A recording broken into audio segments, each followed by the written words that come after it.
My name is Tarmack, and this is your Game Industry News Wrap-Up for the week of March 25th, 2017. Peripheral manufacturer and maker of the second-player controllers at everyone's friend's house, Catz, has announced a voluntary early delisting of their stock from the New York Stock Exchange.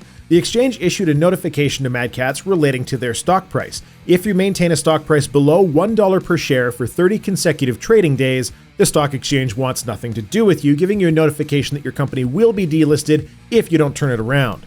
Catz elected to voluntarily delist themselves in this case.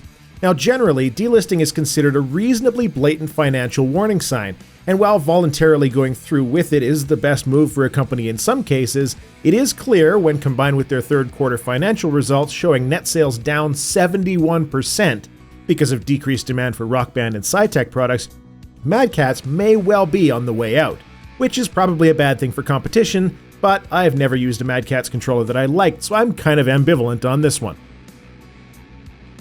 In a move that actually made me laugh out loud when I saw it, Ubisoft did a live stream talking about For Honor with the game director, and excuse me if I pronounce this incorrectly, Damien Kaiken. Damien actually said that Ubisoft never intended for players to unlock everything in For Honor. This to counter the accusation from gamers online that For Honor would take 2.5 years to unlock everything, or over $700 in microtransactions. I'm not sure why Ubisoft would design a game where they didn't intend people to unlock everything. Could it have something to do with the fact that they directly benefited from impatient gamers being psychologically pressured to spend money instead of 2.5 years of their life to get everything unlocked in a game? Let me get you the crowbar so you can dig your foot back out. Many gamers have been experiencing the known connectivity issues with the Nintendo Switch Joy-Con controllers. Nintendo has provided online and repair resources should your Joy-Cons have the issue. The fix seems to be a small piece of conductive foam placed inside the left Joy-Con, which I assume corrects the issue by way of a blood pact between Nintendo Japan and Nintendo America. They're handling player issues at support.nintendo.com, where you can get your Joy-Con fixed free of charge. I'm not sure why you have to send it to them with an empty battery. The only other odd thing about this story is that Nintendo chose very specific wording to describe the issue.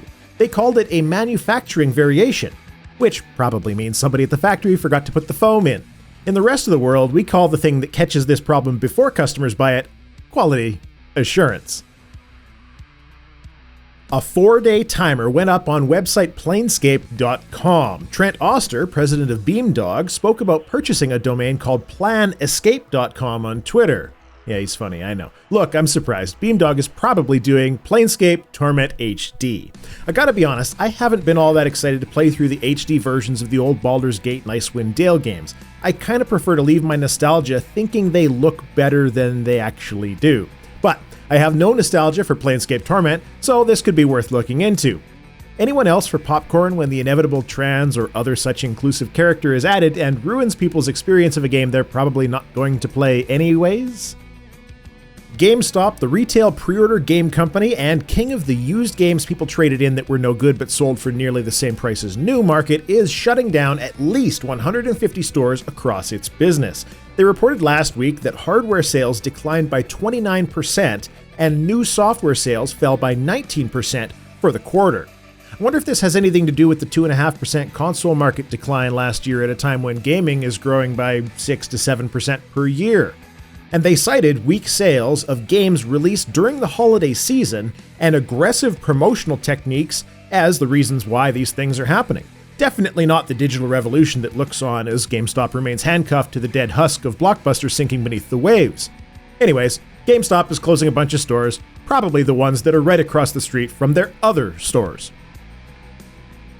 And finally, Blizzard Entertainment decided to make me redo this video after it was all ready and uploaded by announcing Starcraft Remastered on Saturday night.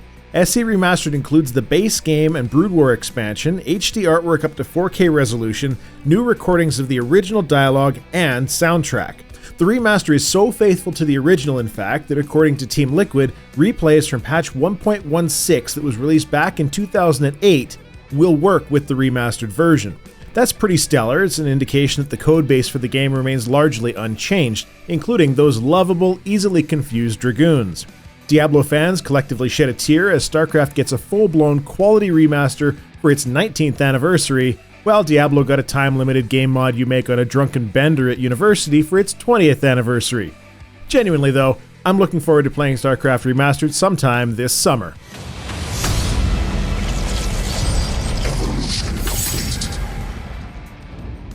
Your releases for the week of March 26th to April 1st are as follows. Has Been Heroes, an indie game by Frozenbyte, developers of Trine, is a lane-based roguelite strategy combat game. You play as a group of legendary heroes somewhat past their prime, still going out into battle because they've been called upon to escort twin princesses to school. I feel like this is a social commentary on the game industry of some kind, but I can't quite put my cane on it. Has Been Heroes is out on Steam, PS4, Xbox One, and the Nintendo Switch on March 28th. Also out on March 28th is a nifty-looking game called Snake Pass. It's a physics-based puzzle platformer resembling many of the late 90s, early 2000s 3D platformers. You control the snake's head and body separately, being able to climb and coil yourself around the various levels. The name of the snake is Noodle. You need 2 hands to play with Noodle. Snake Pass will be out March 28th on PC, PS4, Xbox One, and the Switch. Next up, still dealing with March 28th, is a title called Rain World. You play as a slug cat trying desperately to stay alive long enough and travel far enough to be reunited with your family. This clever little platformer involves climbing, jumping, throwing, eating, and often enough, being eaten. Also, there's rain in the game. Don't stay in the rain. This kills the slug cat. Rain World is out on Steam and PlayStation 4, March 28th. And finally, March 30th is the release of Ron Gilbert's Thimbleweed Park. It's a point-and-click adventure game fully realized by way of Kickstarter and under the guidance of Gilbert, the creator of Maniac Mansion and Monkey Island. I can't say very much as I'll have a review up on the 30th, having already completed the game, but I will say this: Mr. Gilbert fights like a dairy farmer. Thimbleweed Park will be out on PC, Mac, Linux, Xbox One on March 30th, with iOS, Android, and other platforms to follow after. And before I go, another new feature. That's 2 in about a week. Every Wednesday night, I do a live stream, and the middle of the live stream is a monologue that's sort of a live discussion on a topic of some kind in gaming. What I'm looking for from you lovely folks are comments and questions on the topic of the week. And that topic this week is the retail brick-and-mortar gaming market and its future. Comments and questions will help form my monologue, and some may even be read. And beyond that, the stream monologue will be uploaded here the following Saturday. This has been your Game Industry News Wrap-Up for the week of March 25th, 2017. The best way to help make sure that I've covered the important stories is to hop onto Discord and let me know yourself. Link is in the description. I'm Tarmack. Thanks for watching.